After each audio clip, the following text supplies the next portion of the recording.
video. Okay, so there you go. Action. Okay, we're in the Maimer V'Nachal of Ruach Hashem Tavshin Chav Hei from Pesach 1965, and we're holding chapter 5. So the question that we had that we're trying to answer, we're taking a long route to get to by explaining different concepts here, is that we said that Mashiach is going to be a teacher and a king. And right in the beginning of the Maimer we explained that what does it mean that Mashiach is going to be a teacher and a king? So we said that teacher means that he's going to teach us in a way that we can understand thoroughly. In addition to teaching us in a way that we'll understand thoroughly, he'll also teach us in a way of seeing. That higher than understanding is the idea of seeing. That you process something by way of seeing it, which penetrates deeper, has a deeper impact. We're going to get to a little bit more of that soon. Then, what does it mean that Mashiach is going to be a king? So he said Mashiach is going to be a king. That is that even what's beyond the impact he could have on us through teaching in a way of understanding and seeing. There's even higher than that is the idea of a king, that he'll influence us in that way, right? So then the Rebbe says, how do we get to that? We know that a core principle of Chassidus.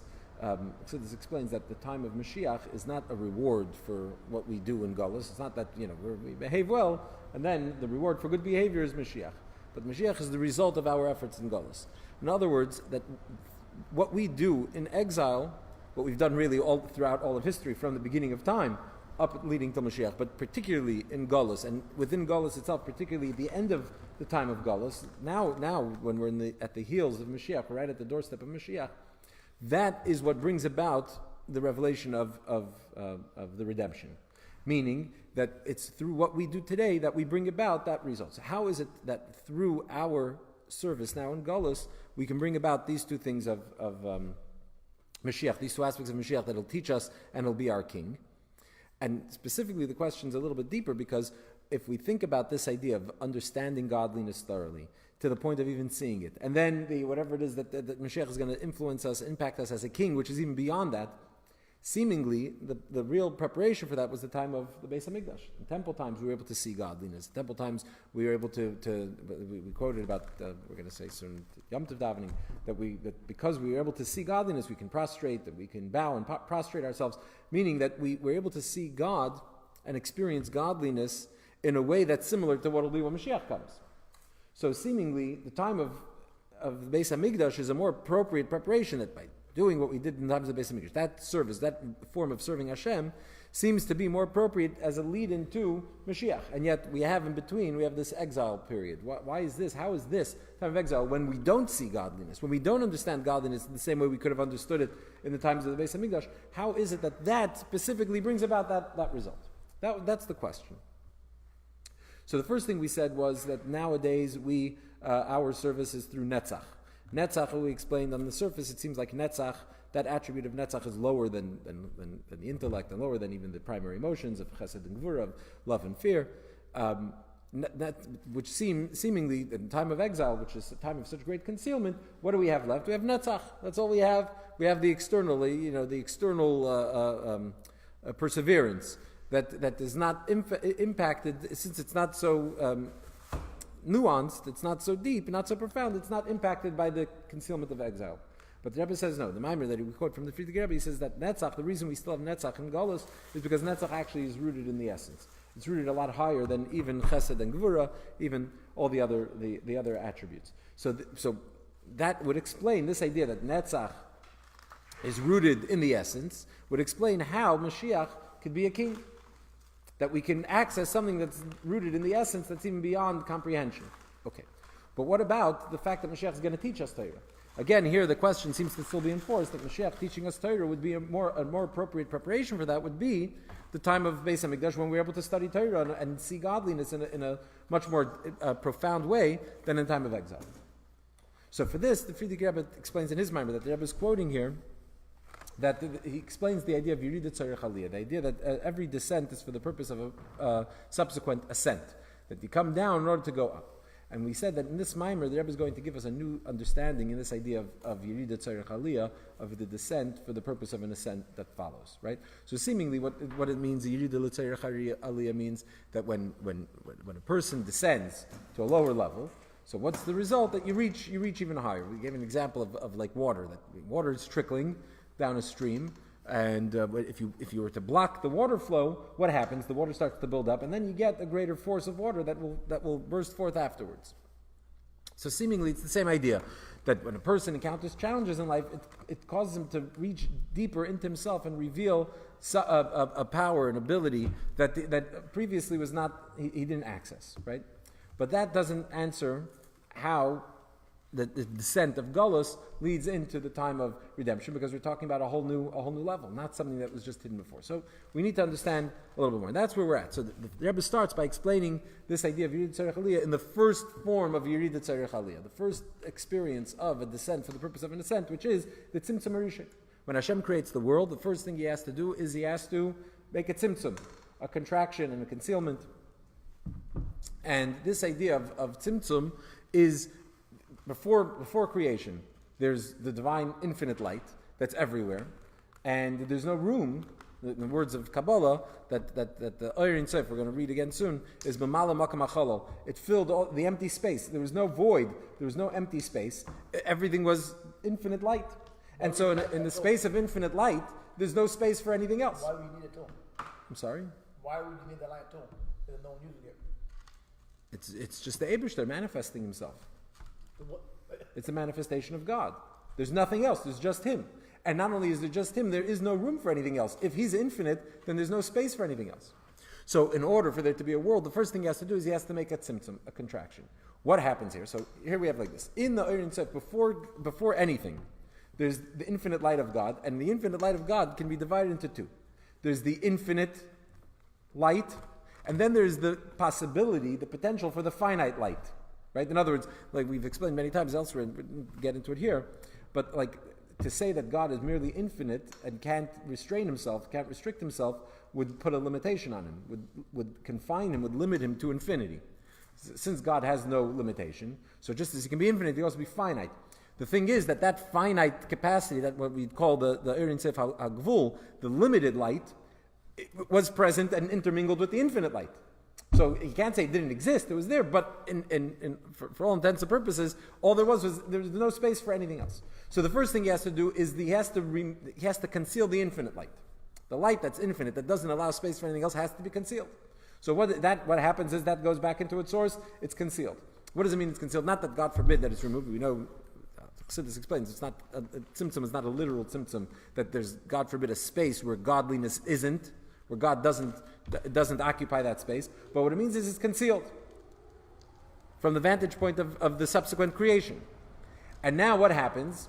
So the tzimtzum's impact on the infinite light is that it's concealed. So there's no change in the infinite light itself. It's just that before it was manifest, it was revealed, and now it's concealed. But then there's the impact that the tzimtzum has on the finite light, which is, we said three things. Number one, the end of chapter 4. Number one, we said that now the finite light is separated from the infinite light. Right? So just like a person, you hang out with good company, and then suddenly you're separated from your good company. That's impactful on the person. The finite light is not separated from the infinite light. That's number one. Number two, because the finite light now is brought back in after the tzimtzum, it comes in a manner of dilug. He says it sort of jumps back into that empty space, and because of that experience, that transition, it now takes on the form of the 10 attributes. Right? So the idea of the 10 attributes, the way God makes Himself knowable. So in other words, you have the finite light. Finite light would be something that would be sort of perceptible or definable, or that's the second impact that it has on the finite light. And the third one is that it comes in Hashem. Once you take the light and put it into a keli, into a vessel, so now what happens is the light itself it becomes coarser. It's not already the same light anymore. The example we gave was an example of a teacher who wants to teach his students. And when we say teacher, obviously, whenever we give that, we bring that example a lot. When Chassidus brings an example of a teacher and a student, we're talking about a teacher that's totally infinitely removed from a student. We're not talking about an average conventional teacher-student relationship. Talking about somebody who's fundamentally beyond the student's capacity. So when a teacher wants to teach a student, so the first thing is the way he understands the topic that he wants to teach is totally above and beyond the student's capacity. And so therefore, for the teacher, in order for him to prepare a lesson for a student, the first thing he has to do is he has to hide, so to speak. He has to conceal that depth of how he understands the concept in his own way, because the depth and breadth of his understanding will only interfere with his ability to focus and tailor a lesson for his student. So that's like the Eir HaBligvul, the infinite light that has to be concealed. Then, what's he have to do? He has to now prepare a lesson to be able to teach it to the student. So he has to take that idea as it's already relatable to the student and make it and tailor it to the student's capacity. Make it relatable. Structure a lesson. But finally, the third thing is, in order for the student to understand, the teacher has to dress it up in metaphor, in an example, right? What happens as a result of that? So now what happens is in the second stage here, when he's preparing the lesson for the student, so here, when he tailors it to the student, the lesson itself now becomes limited. It's finite. It's not the infinite manner in which he understood it, but it's still the idea itself. But when he dresses it up in metaphor, when he tries to explain it through example, so here what happens, the idea itself becomes different. In what sense? An example we gave was, let's say a teacher wants to teach a student 1 + 1 = 2, right? So there's the idea of 1 + 1 equaling 2, right? But as a little student who's new to math doesn't understand how does 1 + 1 = 2. So the teacher gives him an example. He takes an apple, that's 1 apple. Takes another apple, that's 2 apples. And then you take the 2 apples together, you count them. What do you get? 1 and 1, you get 2. So now the student has 1 + 1 = 2, but he has it in what way? Apples. So if a student's going to want it at that level, obviously this is just an example, but the student, whenever he's going to want to apply this idea, this theory, this mathematical theory that he learned from the teacher, it's always going to be related to his apples. Eventually, obviously, climb higher. But the point is that he doesn't see the theory of 1 + 1 = 2. He sees 2 apples.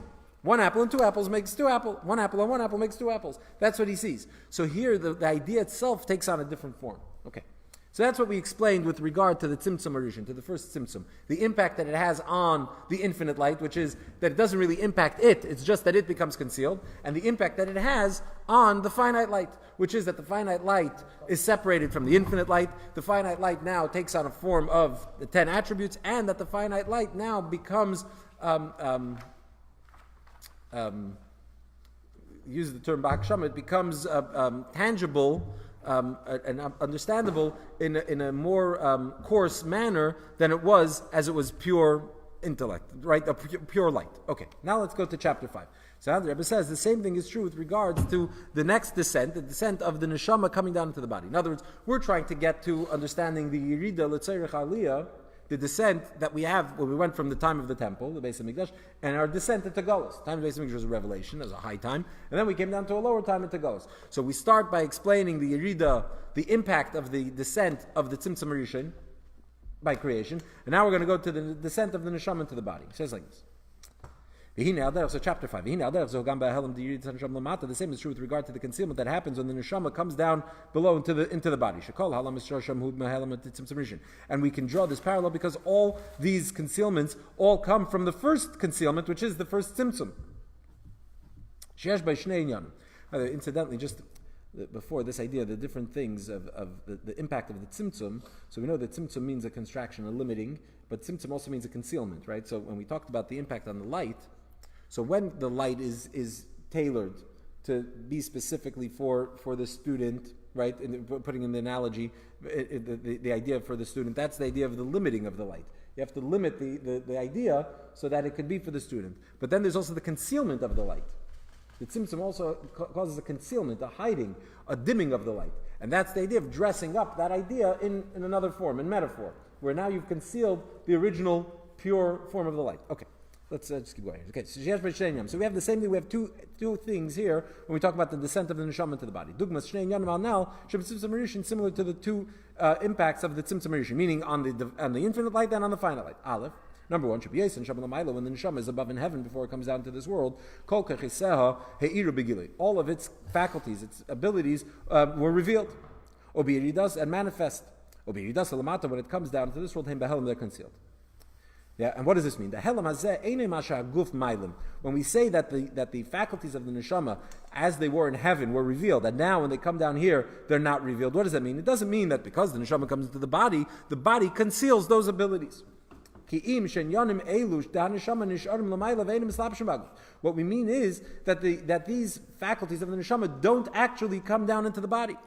We've talked many times, this is not exactly the same word, but the idea that the majority of the neshama doesn't enter the body. Right? Only a small part of the neshama enters into the body. So you have a neshama, the majority of which is in heaven, doesn't come down here in this world.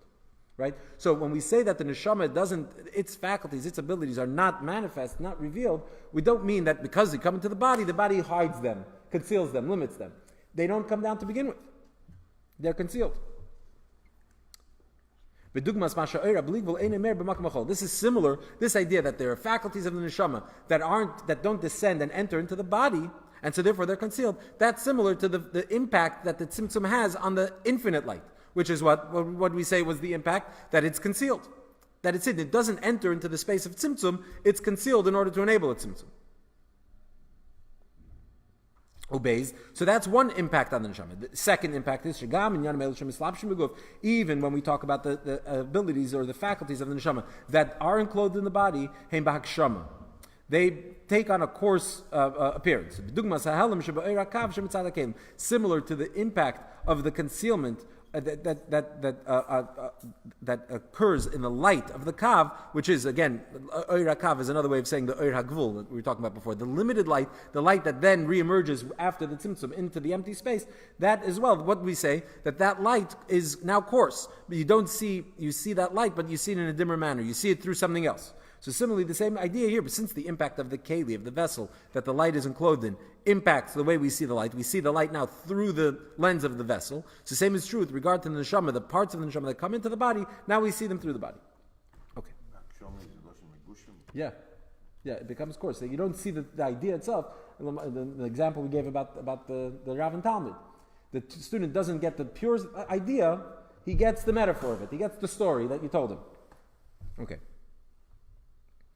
So here we see the two things. The Rebbe doesn't go through all the three different levels. He just contrasts the impact on the Eira Bligvul, which is concealment. That's similar to the part of the neshama that doesn't come to the body, that's concealed. Then there's the impact on the part that comes in. He jumps to the third idea, the idea that it becomes coarse, that you don't see the thing as it is purely by itself. You see it through the lens of the body. Okay.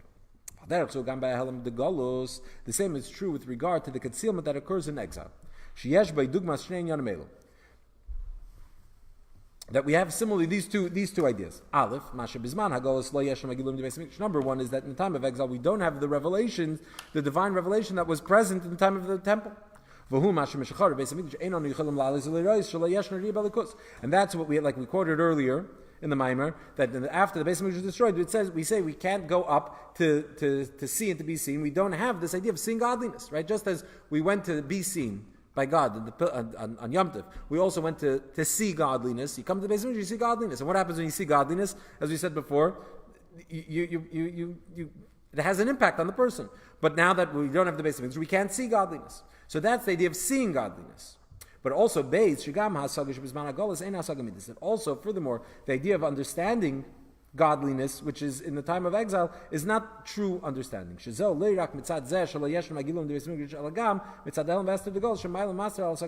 idea of not being able to understand godliness is not just because of the fact that we can't see godliness in times of Beis Hamikdash, but also because of the concealment of exile. In other words,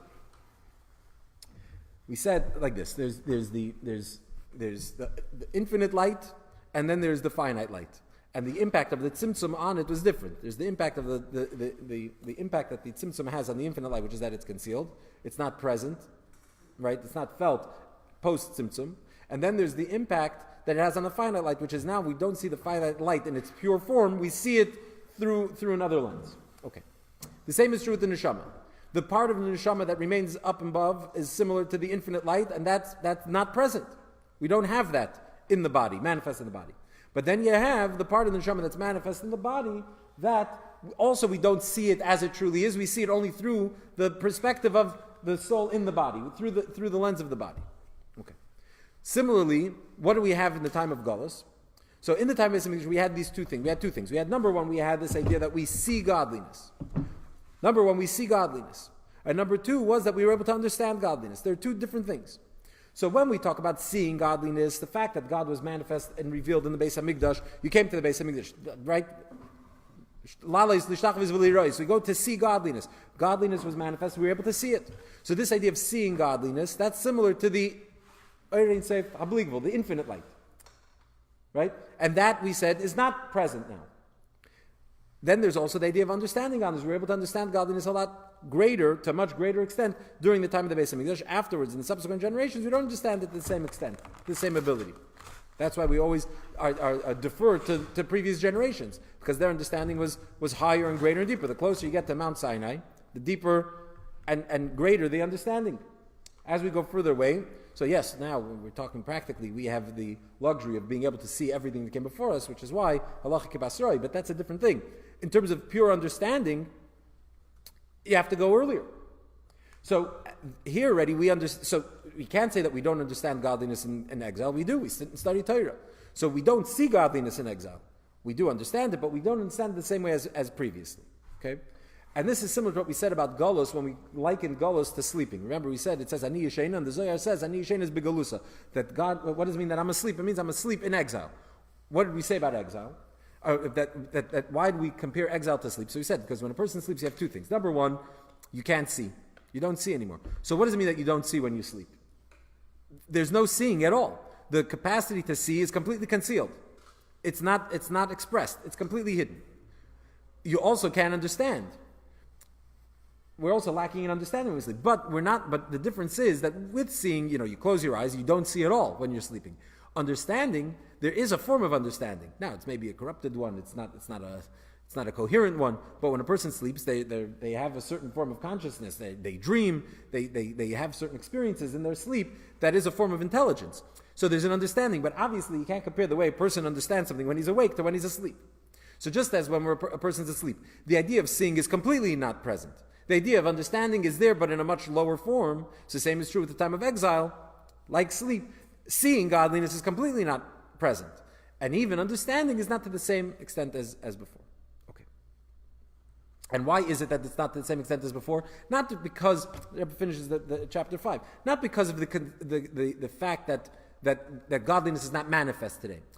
And remember, as we said about the impact that the tzimtzum has on the Oira Gvul, we said was that we see it through a different lens. So similarly, the Rebbe wants to say that exile, it's the exile itself that's concealing, that hampers our ability to understand godliness. Simply, it basically means like the fact that we're busy with other things, we're preoccupied, we're worried, we're trying to survive, right? We have to deal with all kinds of other distractions that weren't present before. So that has an impact on the way we can understand, right? So the impact comes from the galus itself, impacts the way we can understand. Okay, chapter 6. So we see now what we said in chapter 4 and 5. We understand the idea of what it means to have a yerida. What the yerida means. What does it mean that there's a descent? That the descent, what it means in tzimtzum, what it means in the neshama, and what it means in exile, is that it impacts two parts. Number one is a concealment, is something that's totally not present. And number two, even what is present is seen in a much lower form than as it truly is. That's number one. Now the Rebbe continues like this, chapter 6. V'hinei yadua the kavanah said tzimtzum u'b'chtei shagilu derin tzef yigam ba'ilmus. What's the purpose of tzimtzum? Why is it that God makes a tzimtzum in the first place? So we know the kavanah of the tzimtzum, the purpose of the tzimtzum was so that God should be manifest in the world. In other words, it wasn't just that God decided He's going to create a world where He won't be manifest, where He won't be revealed, to just create a world that's completely unaware of God. What would be the point of such a world? Why would He create something that should exist and feel that its existence is completely separate and unconnected to God? What's the point of creating the world? So that He could be revealed in that world. Right? So, but in order to create the world, there has to be a tzimtzum. So what's the point of the tzimtzum? Not to conceal godliness. The point of the tzimtzum is to reveal godliness. And something else. Try that again. I'm trying to... Point of the tzimtzum. What's the point of the tzimtzum? Why the tzimtzum we said is a concealment of godliness. Why does God conceal Himself? Because we can't handle it. Yeah, but why? So who's talking about you? There is no you. Well, who's the you that can't handle that? In other words, why is there a tzimtzum? So that He could create a you that can't handle that. That's why, and since the you He's going to create can't handle it, He needs to conceal Himself. Right? But what's the point of creating you that can't see Him, for which He has to conceal Himself, so that you too should come to know Him? Right? So we're going to have to get So what's the point of the concealment is so that he should be known. Yeah? Before the tzimtzum, when the infinite light filled the void, the empty space, which as we said before, this is the term of the Kabbalah uses for pre-tzimtzum. Post-tzimtzum is the idea of the makam hachol, the empty space. What happens when there is a tzimtzum? There's this contraction. The contraction meant the concealment, as we said, also doesn't mean, God forbid, literally, but it means that the concealment of the divine light creates the appearance of an empty space, meaning a space void of godliness, right? That's called the makam hachol. So before the tzimtzum, there was no makam hachol, but that's the point. We're talking post-tzimtzum, so we're referring to what happened before the tzimtzum. That empty space was filled with godliness, yeah, with infinite light. So in that scenario, in that condition, it wasn't possible for there to be the existence of creation. And so therefore, since it wasn't possible for there to be worlds, so there was no revelation in those worlds. In other words, before the tzimtzum, not only is there no room for there to be creation, but it's not possible for there to be a creation that should be able to know God, because it's not possible for there to be creation. So there's no possibility for a created reality, and therefore it's not possible for God to be manifest and known within that created reality, because that's not even possible. So what happens? So the tzimtzum itself, the mere contraction, the possibility, the fact that now there's a possibility for worlds already creates a reality that now there's a possibility for God to be manifest and to be known in His creation. The mere possibility of there being a creation now allows for God to be known in His creation, which was made possible through what? Through the tzimtzum, which enables there to be creation. So what does this mean? It's like this. We can understand it by prefacing what is known. What does it mean when we talk about the concealment of the tzimtzum, which is that the infinite light is concealed and retreats back into its source? What does this mean? The Kaidem at Tzimtzum, before this contraction, this concealment, when the divine infinite light filled the empty space, what does it mean that it filled the empty space? Meaning that what was manifest in it was the infinite light. What was going on then? What was, before the Tzimtzum, what was reality? Reality was God, the divinity, was the infinity of godliness. God's reality was reality. The idea of a world, the notion of a creation, is a chiddush, was something. It was a novelty, was unnatural, right? So before tzimtzum, what is reality is only God, no other reality. Now, since God could do the impossible, so theoretically you could say that maybe He could create a world, but that's already astray from the norm. The norm is that there's only God and there's nothing else, right? The idea of a world, of a creation, is strictly theoretical, right, and a novelty at that. But through removing the light, what happens as a result of the tzimtzum? What happens is now creation becomes the reality, and godliness, which is now concealed, becomes the novelty.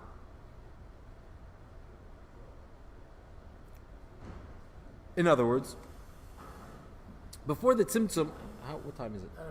9 o'clock, we have time? Yeah, okay, because we want to get through. Okay. In other words, before creation, before tzimtzum, all there is godliness. Reality, created reality, finite reality, physical reality, all of that is in the realm of possibility, but it's not something that's real. Right? What happens the moment God conceals Himself, creates an empty space, a space that feels independent? Now, the starting point is this independence. Right? In other words, I know what exists because I could see it, I could feel it, I could touch it, I could process it with my 5 senses. Whatever I can absorb and process with my 5 senses, I know exists. What I can't, I could know of it. I could know theoretically that it's possible for it to exist, right? But the metaphysical, as much as we know that it's true and real, we don't relate to it in the same way as the physical. We can't, right? So what's real is the things I can see, feel, and touch. Everything else is abstract, is theoretical. So a created being goes through life, the starting point is himself, his reality, his existence. Something else, the existence of God, is already something additional to his natural state, which is existence. So before there's anything else, the natural state is God's existence, nothing else. Everything else is theoretical. But what happens after the tzimtzum? The opposite. Now, from the vantage point of creation, it exists, and God is now sort of theoretical. What does this mean practically in Avodas Adam? What's the difference? So it's like the difference between these two things in the divine service is kama madregas. It exists, or it could be understood on many levels. Generally, we can divide it, the difference between what's real and what's theoretical. We could divide it in like the difference between seeing godliness and understanding godliness. When a person's understanding, knowledge of God, is in a manner of seeing, even when we're talking about seeing with the mind's eye, so to speak. Especially when we're talking about through prophecy, which prophecy is a form of actual seeing. When you see something, you don't need proof of its existence, because you see it. Right? Whereas if your understanding, your knowledge of godliness comes because of, it's compelled by the intellect from a compelling argument, so that is a chiddush, that's something new in addition. In other words, if I see something, I don't need you to prove to me that it exists, because I see it. Right? I see the table, I know the table exists. You proving to me the table exists is not going to change the reality of the table existing. But what about something I don't know? That a table exists in China. I don't know. I need you to prove it to me. It's a silly example. You were in China. You saw tables in China. You can tell me there are tables there. Right? So I believe you. But the tables that exist in China, in my reality, are theoretical. Right? The one I know exists is the one I see in front of me that I can touch. Right? But when I see something, I don't need proof of it. Not only do I not need proof of it, but if I look at this table and you're going to prove to me intellectually that the table doesn't exist, I'm not going to buy it. Why? Because I see it. So what do you drag me a cup? You might be very skilled debater, you might be very articulate, you can make very strong arguments, but I see the table. That's my reality. So similarly, when we talk about godliness, godliness is real or not real? So I know it's real, intellectually I can know it's real, but still, I can make an argument for it. Somebody could come and make a counter-argument. And his counter-argument, depending on how strong and compelling it is, will impact how real God is to me. But then there's seeing godliness. And when we see godliness, we mean, the Rebbe says 2 points. You could see godliness intellectually. There's like we say, like the seeing with the mind's eye, which is already beyond intellect, beyond understanding. The Chassidus brings an example from the Gemara. The Gemara says about Rava, it was Rava that said, he said something, he said halacha.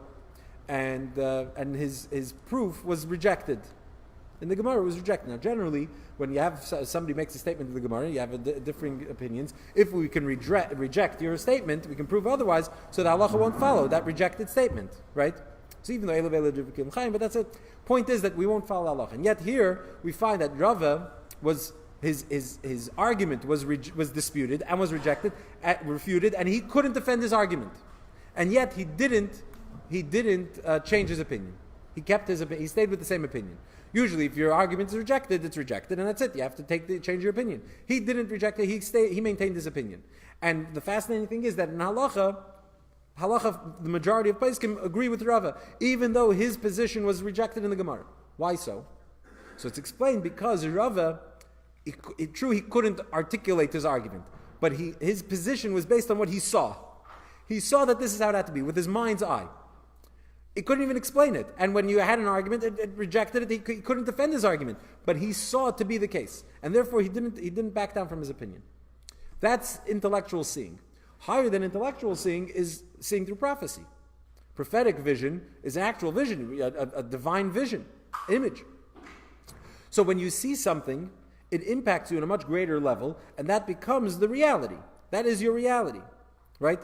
Stronger than an argument. So intellect is similar to that the concealment, right? Seeing is the infinite, right? Compared to that infinite. So he says like this. That's the difference that we find between chidush and pshitus. What is real and what is theoretical? Let's say, right? So just as we have godliness versus the physical order, the same is true with regard to within a person. What's real, the things that you can see, right? And what's theoretical is the things that you understand. right?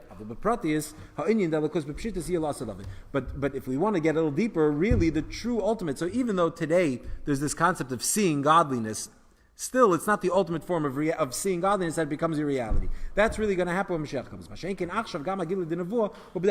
Whereas now, even the revelation of prophecy, which is real seeing, even more so than seeing in the mind's eye, is still not the ultimate form of pshitos, of reality. It's still some kind of a novel sort of experience. Why? Because when it comes to physical reality,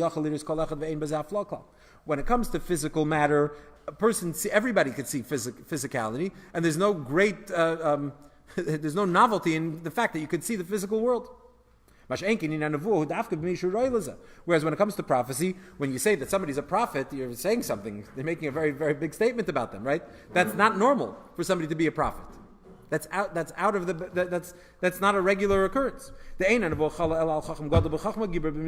Rambam describes what it means, what it takes to be a prophet. That's somebody that's completely removed from the regular everyday life of everyday people. Even when we talk about seeing intellectually, that's also only for special people. So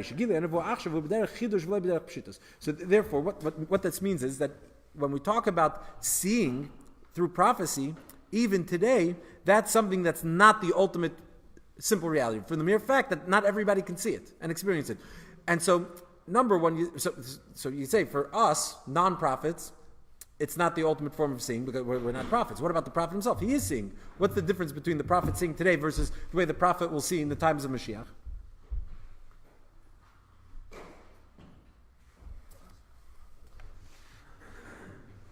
So he says like this.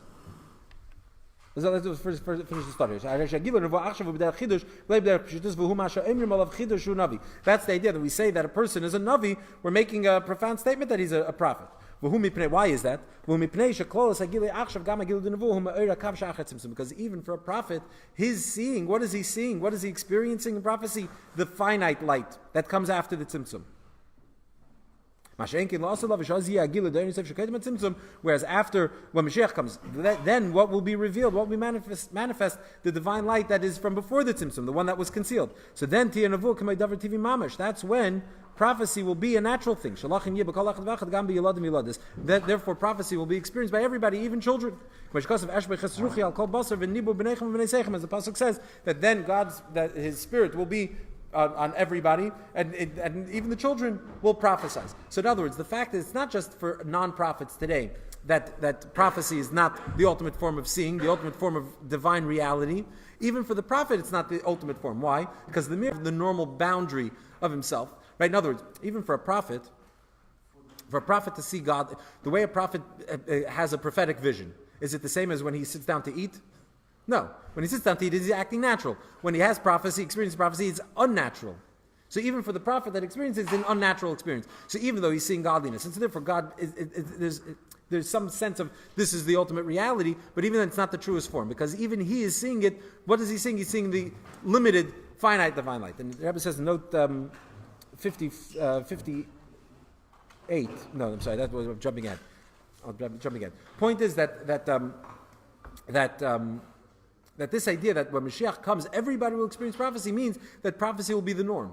Why will prophecy be the norm? Because then what we'll be experiencing, the infinite light that's beyond the tzimtzum that today is concealed.